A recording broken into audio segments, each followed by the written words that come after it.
12-kilometer Rescue March Challenge at Mogadishu Walk isinagawa ng first responders sa San Carlos City, Pangasinan. Silipin sa report ni Jewel Fernandez.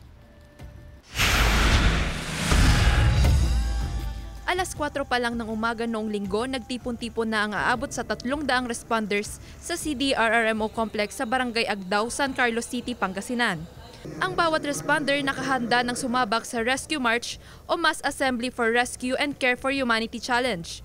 Mula sa CDRRMO complex sa Barangay Agdao, naglakad ng 12 kilometro ang mga kalahok patungong finish line sa Arenas Rosuello Gym sa lungsod. Ang kagandahan po nito ay tinetesting po natin ang endurance, kaya ito ay 12 kilometers na march kasi pag sa disaster ay kuminsan tayo ay lakad o takbo pa ron at parito, natitest po ang endurance ng mga responders natin. Mas lalong na-test ang endurance ng responders dahil sa huling kilometro ay kailangan nilang gawin ang Mogadishu Walk, kung saan sa bawat team ay magpapanggap na injured ang isang miyembro at bubuhatin hanggang sa dulo ng challenge.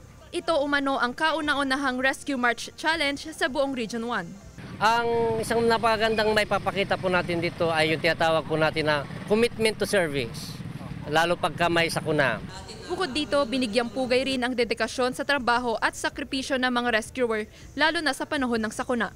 Meron nga tayo kasabihan, as a rescuer, we are living by what we get. And we make a life, but we make a life with what we give sa ating mga kababayan. So yun yung isa na nag-stand out sa inyo as a rescuer, meron kayong puso. Kasama si Jing Dakanay, Jewel Fernandez, One North Central Luzon.